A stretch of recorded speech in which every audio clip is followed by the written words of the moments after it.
Welcome. I'm Matthew Phelps, co-author of the Turning to God's Word Bible study, In the Beginning, the Book of Genesis. Today we'll be talking about Lesson 12 of our study, which covers the Book of Genesis, chapters 20 and 21. There are two main things of special relevance and interest in this section. One of them is the title of the lesson, the birth of Isaac, which is, of course, a big deal that we've been building up to for some time. But that notably gets very little of the airtime in these two chapters as well. There's a lot going on, and that's kind of sandwiched in the middle. The bigger deal are things that have already happened, which should be very familiar because they're things that have already happened. That is a thing that we've seen in the book of Genesis from the beginning, when we had our two creation accounts that can't both have happened either. This should not be new at this point, but it is still a bit disconcerting every time we see it. So we have here a couple of diptychs, or of like a diptych being like an icon where you see two versions of a picture on different sides, right? Is what these things tend to be called when they happen in the Bible, especially in the book of Genesis.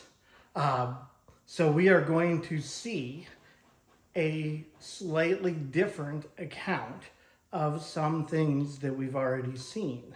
And here they're put together in a way that kind of centers around and has important information about the birth of Isaac and about Abraham's place in the Holy Land. Whereas the first tellings of these things kind of seemed out of context and a little like, what's going on with this? And what does it have to do with anything?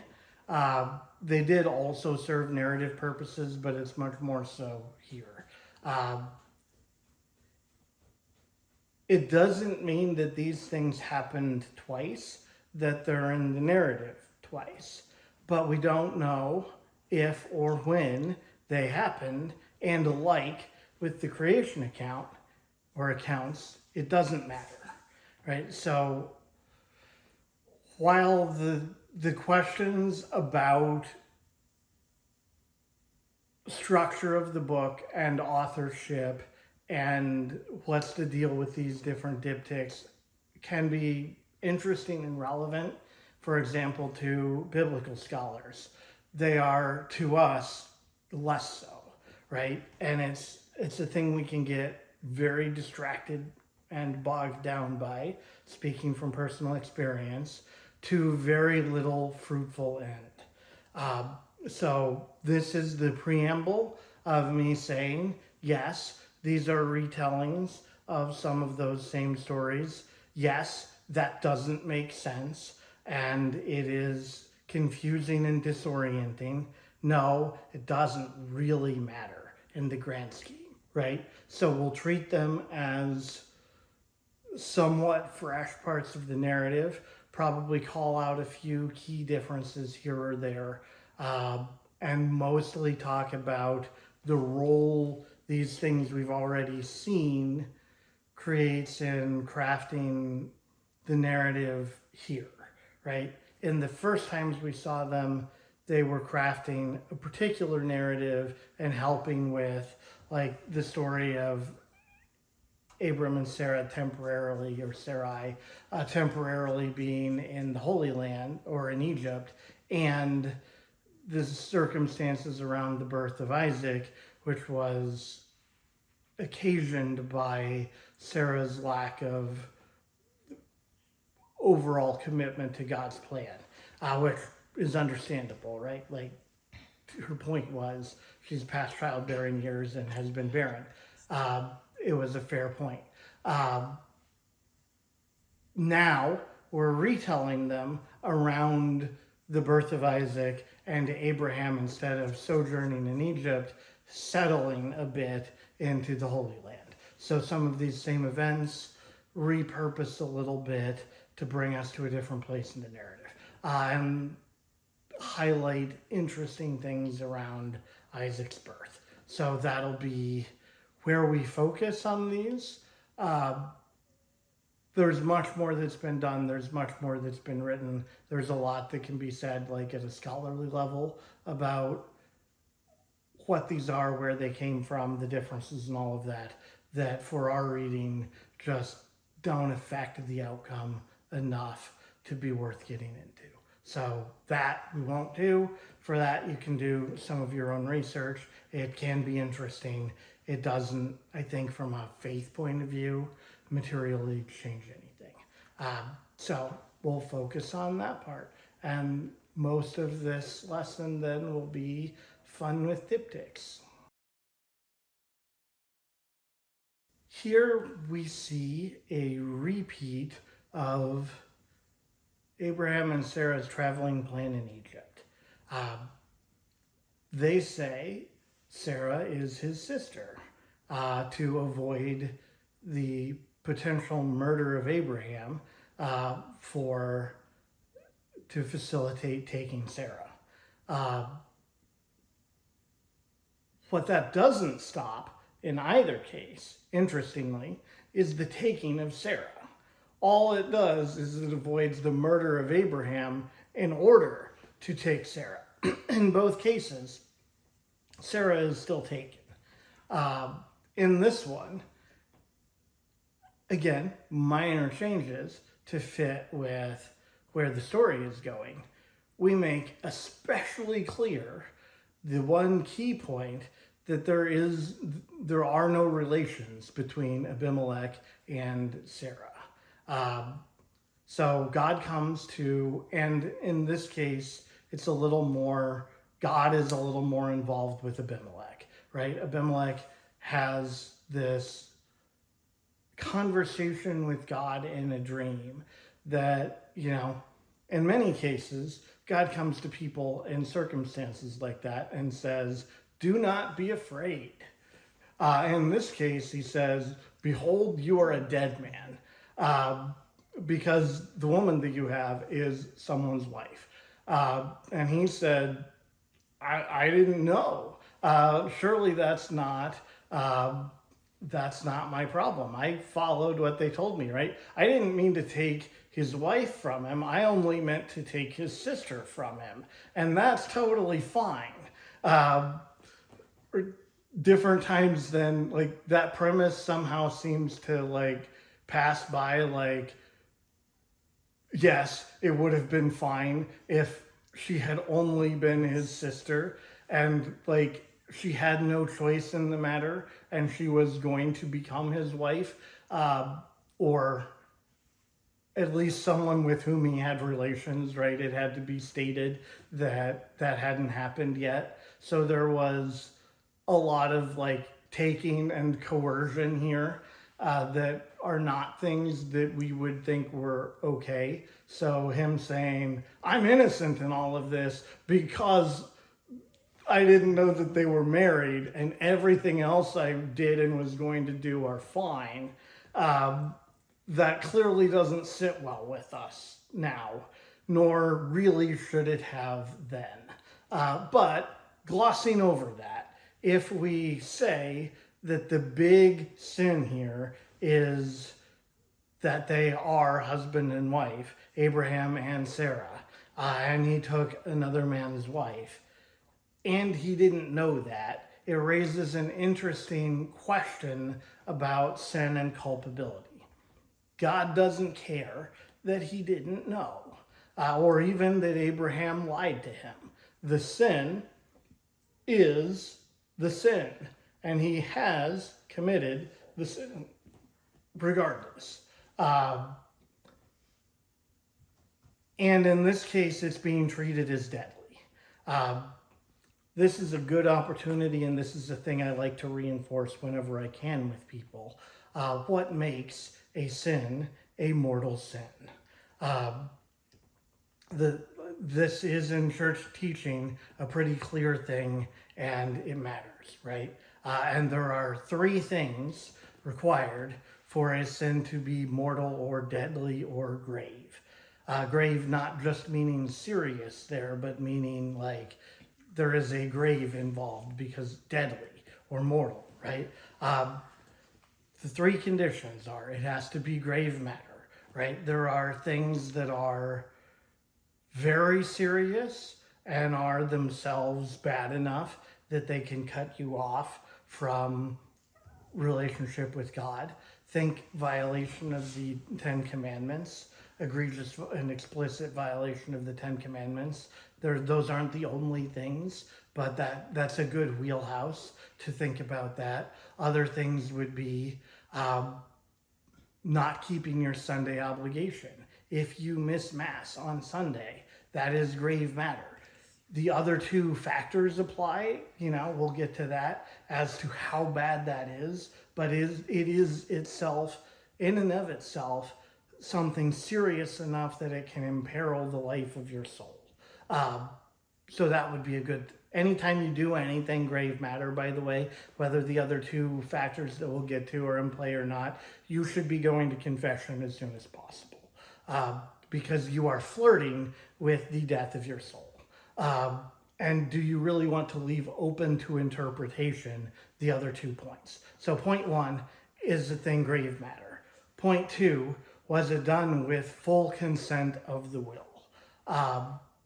This one can get tricky, but there are especially things that can be and are grave in and of themselves, like, for example, intoxication, that can become habitual and compelling in a way that the will becomes less free to consent to the action, so that you can fall into a routine and repeated habit of doing a bad thing, but your will can be in some way compromised or impaired, so that your culpability is, while not negated, dulled a little bit. For all kinds of addictive things, this can be a blessing to people. I've known many people,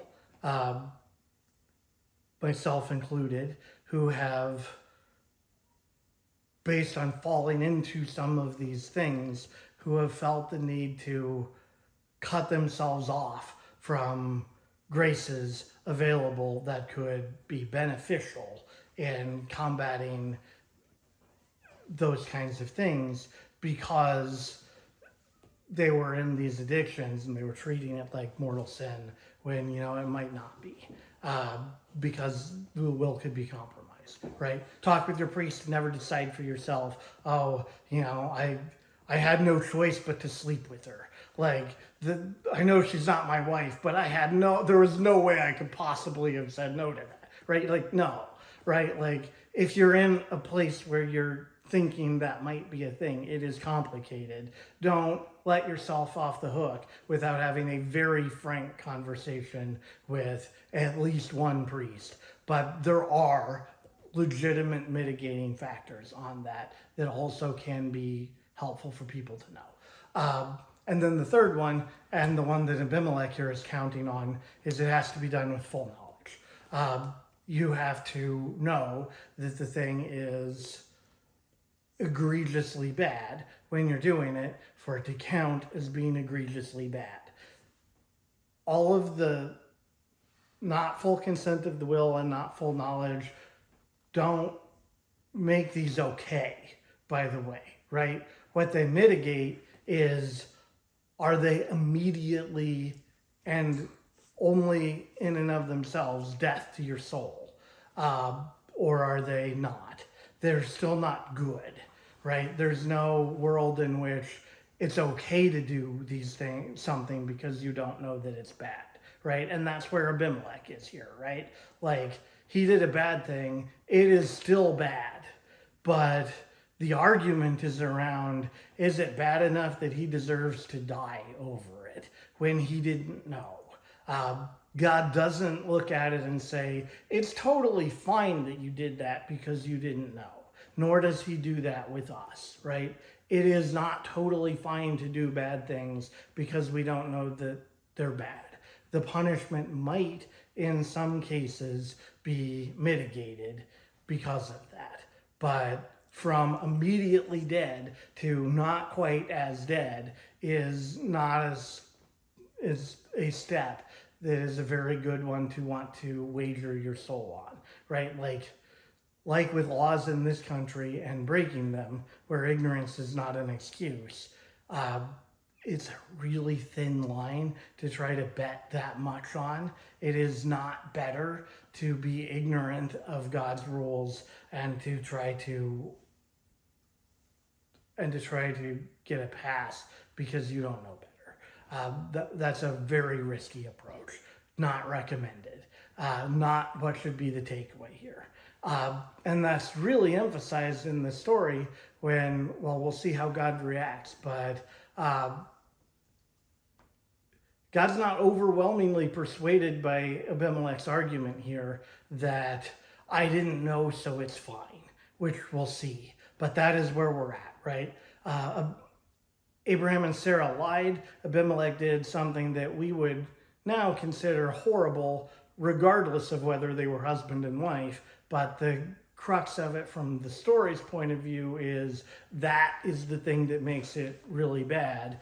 And so what is going to happen now, God has suggested that Abimelech is in mortal peril as a result of what he did. And Abimelech's trying to argue, how can that be? I didn't know. So that's our setup here. Here we see God's response to Abimelech's argument. Okay, yep, understood. The thing you did, bad, but maybe you don't deserve to die for it. That's why we're talking now, so that it doesn't continue to play out according to how it is going. But you have still sinned very badly and are still in a state of mortal peril. And you still need to rectify that before you can live, right? Another fun fact of sin, it's not necessarily sufficient just to say you're sorry. Here, Abimelech has to make restitution, specifically give Sarah back, and he needs the intervention of a prophet to pray for him, and he will live, right? These are the bones of what is our confession, right? Admittedly, in that case, it does more, but it's also because you're talking to someone in the person of Jesus Christ and not just to a prophet Abraham, who happens to also be the wronged party here. But the text is very specific that it's like this is where Abraham is called a prophet, and it's him being a prophet that he can pray for you and you shall live, right? This is the beginning of an idea that you could have someone empowered to intercede on behalf of someone who has sinned and is in a mortal state, and that could be absolved. And then you also, you have to bring your sin to someone who has and ask them to intercede for you, someone who has the authority to do that, Jesus, via the sacrament of reconciliation. And we really need to try to stop doing the thing that a part of confession isn't just, I'm doing these things wrong. It is contrition.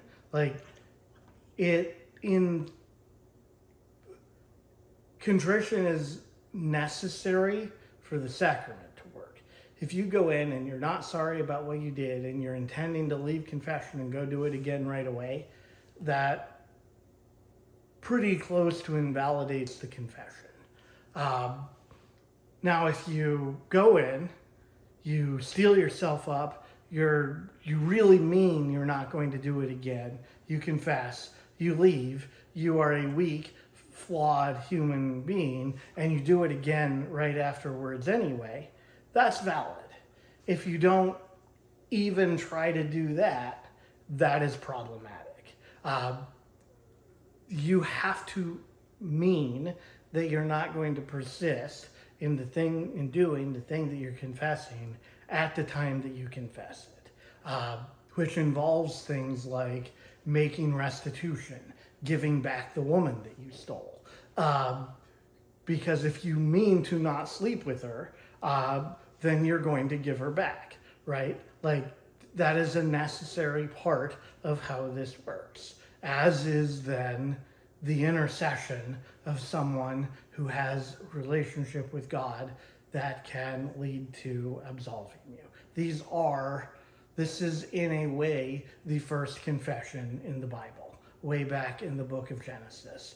And it's not one of the key Jewish people who does it. It's Abimelech, a foreign king. Interesting story. This has way neater layers than the first version of this with Pharaoh, right? We get interesting and relevant things about God here. Anyway, God lays out a pathway for Abimelech to, God's point is, I agree that this needn't necessarily be fatal for you, which is why I'm intervening, because as it stands, it was going to be. And it conveniently also really establishes, as we'll see continue to happen, that Abimelech could not have been the father of Isaac. It's nice that we get to see this confrontation. So Abimelech goes to Abraham. He needs Abraham to intercede on his behalf. And yet he brings up, seriously, dude, what were you thinking here? Why did you put me in this position? This was really a not cool thing for you to do, to put us all in this position. And Abraham says, well, I didn't lie. She is my sister, which, interesting thing, again, different times, different world, she's his half-sister. As he explained, she's only half his sister, so it's okay. That would not now be okay. I don't know if it was then or not. We won't dwell on that too much. Clearly, God was okay with it. So anyway, I didn't lie. I just omitted a fact, even if it was a key fact. And I did it because I didn't know. And this is where, I don't want to, be too critical of Abraham, right? Here, his point is, I feared for my life. And there's kind of, if you look back at the Egypt story, there's kind of evidence that he had a point, right? It's pretty clear that Pharaoh probably would have killed him and taken Sarah. It's less clear that Abimelech would have. The implication is that he wouldn't have, but we don't actually know that, right? There's the idea that they've been doing this song and dance for a while, and it's been very important in the past, so that it's really hard to give Abraham too much of a hard time for this. It's just a weird situation. But that's Abraham's explanation for himself is, A, I didn't lie. B, we've been doing this because we really can't trust people here. Everybody wants this woman because she's so fabulously hot. And we didn't know what else to do. So we have been fibbing by omission. And that's really as much as Abimelech gets by way of apology here from Abraham.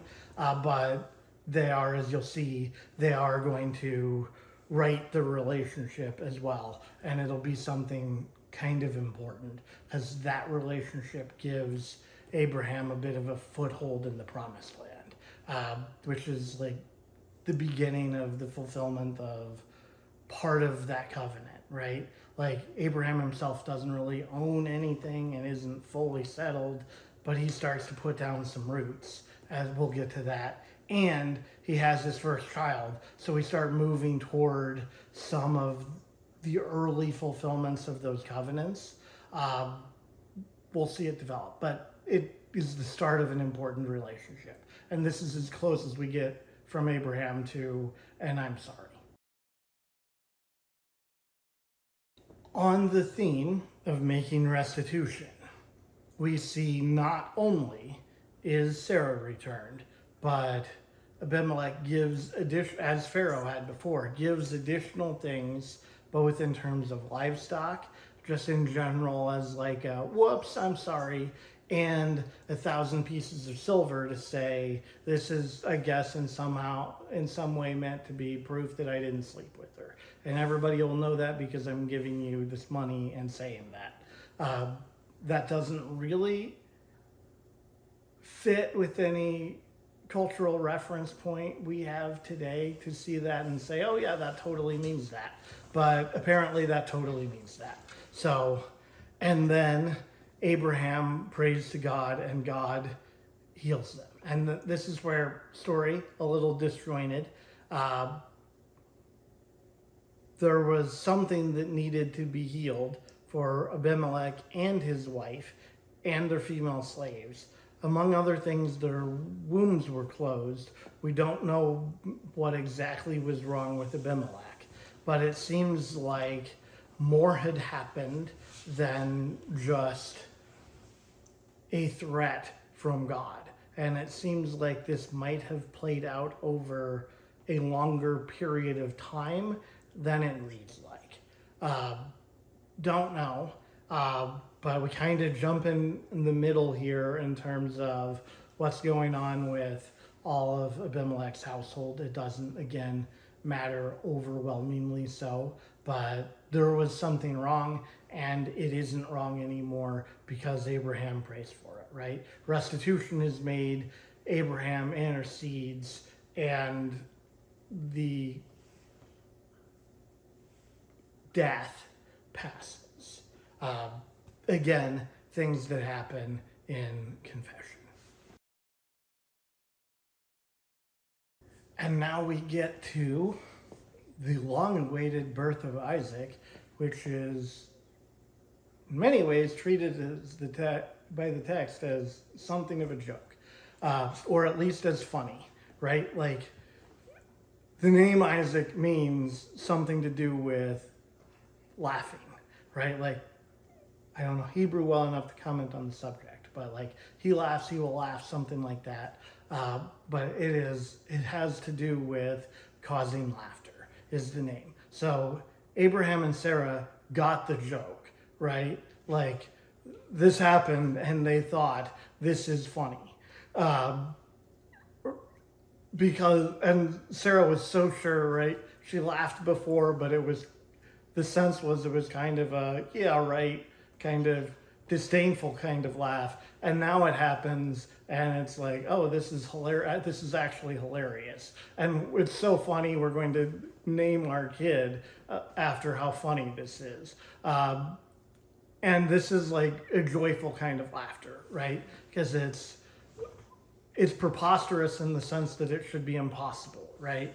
We hear their ages. Abraham's here, but we've heard Sarah's in the past, right? This is not possible.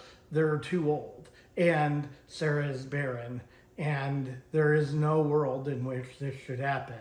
And that humor is that, right? It's a subverting of expectations. Sometimes it can be mean-spirited. Sometimes it can be joyful, right? Like, one of my all-time favorite comedians talked about, it's one thing to make somebody laugh, it's another thing to make somebody smile, right? There are jokes that are good, and there are jokes that are funny but are not good, right? This is a good joke. And Abraham and Sarah both are very much in on and get this joke now. But that is a thing that can happen in our relationships with God, right? Like, it can be funny. We get somber and serious about all things religious and holy sometimes, right? and that's an easy attitude to start to get into.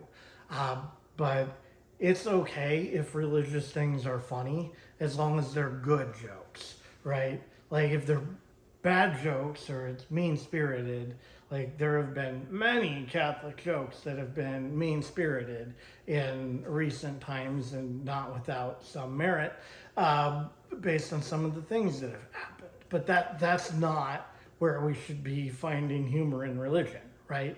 But there are places where God and things to do with God are funny, and it is beneficial to identify those things. And I mean, it's enjoyable to laugh at a good joke, right? Anyway, you probably get the idea. But my favorite part of this is that this miraculous thing happens, and in this case, Abraham and Sarah aren't just in such awe and reverence. They laugh. It's funny to them, and well, it should be. It is also here worth mentioning that Isaac is circumcised. We have on the eighth day. That is a thing that God told the people to do moving forward, and we have seen that Abraham is taking that seriously and is actually doing that. Right? That's how that becomes a thing. Right? Is Abraham keeps God's commandment there and circumcises his son with Sarah. Here we dig into the second of our diptychs, where again a thing happens in a way that is eerily similar to how it happened before. Once previously, Hagar had fled and had returned, and now flees again in a very similar manner. It's an odd coincidence, and it sure reads like a diptych, but it could also be a thing that just happened twice. Or she could have liked to run away into the woods, even though only twice isn't that often. But that's what happens, right? We see Isaac is born. That is a big deal. Abraham is making a very big deal of it. God is reinforcing that this is where your lineage is going to be. Sarah feels threatened and challenged by Ishmael and by the forming relationship between Isaac and Ishmael. And God speaks to Abraham and says, this will be okay. You need to listen to Sarah. It's through Isaac that your line will be, but I will also take care of Hagar and Ishmael, so it is okay for you to listen to Sarah. Which would be not a good spot for Abraham, right? We focus on the one son that Abraham sacrificed, but in another way, he also sacrificed Ishmael for the sake of Isaac and Sarah. He doesn't kill him, but he allows him to, assuming that this is a father who loved his first son as well, allowing them to be sent away is also a form of sacrificing one of his sons. This is, and this one gets overlooked because the other one is such a big thing, but for the sake of everything that's going on, Abraham is actually asked to sacrifice two sons. So anyway, God tells him, you don't have to worry about this one, it will be okay. So Abraham, who is quite wealthy, sends Hagar on her way with close to nothing and his son. Also interesting. No further comment, but you'd think he could have maybe set them up a little bit, maybe paid some child support, maybe some alimony, and not said, here's a loaf of bread and some water, have a good life. Um, by the way, I'm your employer as well, so I'm terminating your employment also. Have fun with that. But, different times. And God has said that it will be okay to Abraham. So he is, we have seen a man of faith. So he's clearly really relying on God's word on that one, that it'll work out okay. But glossing over that, which is not unproblematic, but it is what it is. Wandering in the wilderness of Beersheba, Hagar is growing certain that they're going to die for lack of water. And she decides, I can't look on seeing my child die. So she goes a little ways away because she's convinced that that's what's going to happen and she doesn't want to see it. And then an interesting thing happens. The child is crying out and weeping, and God hears Ishmael. And on hearing Ishmael, intervenes and goes to Hagar and says, don't worry, I've got this, fear not. This is like the kind of encounter that someone might have who's in the lineage, right? Like angel appearing, saying, don't be afraid. This shows very strongly that the covenant is passed to all of Abraham's offspring in one shape or form, right? It grows and evolves and changes along the preferred lineage, and it kind of is stuck on Ishmael's lineage, but it's not absent, right? That's the power of God's blessing, which becomes more relevant later in the book, when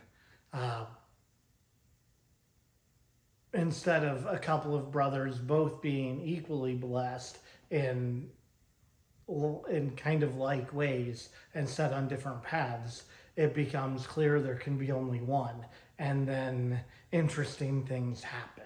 But for now, the point is about God's promise to Abraham and how it is not targeted, right? It is, I promised you will have descendants more numerous than the stars, and I will make you extremely fruitful, you and your offspring. That is not, once made, that promise isn't limited in scope, and it doesn't selectively only extend to Isaac. It extends also to Ishmael. And God is intervening in the life of Ishmael and Hagar because of Abraham. God's blessing is not preference. There might be some preference on the Isaac line, but it's not limited, which is just an interesting thing to see. To conclude that story, then, God shows them a well, and they are able to drink.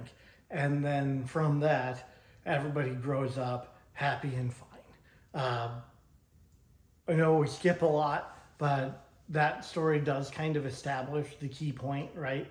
Which is that God is going to be looking out for them and will take care of them, which is worth more than anything that Abraham could have sent them on their way with. That blessing and favor from God is what has allowed Abraham to thrive in all that he did as well. It's the best thing he possibly could have given them, and they have that, as does Isaac. And so we see Ishmael grows up and is good with a bow and takes an Egyptian wife. And that is, for our purposes, the end of that story. Now it seems like Abraham and Sarah are getting comfortable in Abimelech's land. They've reached an understanding with him. It seems like a decent place to settle because they don't have to worry about different rulers and more problems. And Abimelech, seeing God's relationship with Abraham, is thinking this could get troublesome at some point. And, if we're going to exist peacefully, there should be an accord that these people and our people will get along and deal well with one another in perpetuity. So I should get Abraham to say that before they get stronger than we are. And there's the risk of a turning of the tables. We should kind of formalize this friendship a little bit, which, again, kind of astute of Abimelech, who does recognize to some extent the working of God here, and that God is with Abraham and is making a pretty wise decision here. So, but it's good for Abraham as well at the time, right? So it's interesting to see that in one case at least, Abraham is welcomed and has a good relationship with the locals. Abimelech bringing up to Abraham, let's solidify that we're on such good terms, leads to Abraham saying, yes, let's. By the way, your servants took a well that I dug. Did you know they did that? Are you okay with that? King who wants to be on good terms. And Abimelech says, this seems to be his MO, I didn't know anything about that. And you didn't tell me, so how would I have known that that happened? He probably should have known, but we'll give him the benefit of the doubt, as does Abraham, and just says, okay, but we can all agree it's mine now here, right? So here's some stuff, some livestock. It seems like all of these exchanges, like here's Sarah back and some animals. Here's your well back. Cool, here are some animals. It's like all of these things need, when things are righted or connected, there's some additional payment that is involved. In this case, the well is on Abimelech's land, so there's some idea that maybe even if Abraham dug it, he didn't necessarily have a full right to it. So him making the payment to Abimelech is saying, A, this is mine, I dug it, but B, here is something for the consideration and for the use of the well. Thank you very much, that you're going to take back from your servants. And then Abraham additionally takes 7 ewes, lambs from the flock, separately, and gives them to him and says, like, let's all agree, I'm giving you stuff. I dug this well. It is mine. Let us swear an oath that he's basically buying the land and the well, right? That he had before dug and was using. And now, instead of just using something on Abimelech's land, he's basically buying this well. And the site is Beersheba, and he plants a tree there. And the site of Beersheba is not without significance sometime later in the Bible. So for now, it's just, that is what the deal at Beersheba is it is this well that Abraham dug and acquired from Abimelech, and thereby also becomes the first piece of land owned by God's people in the Holy Land.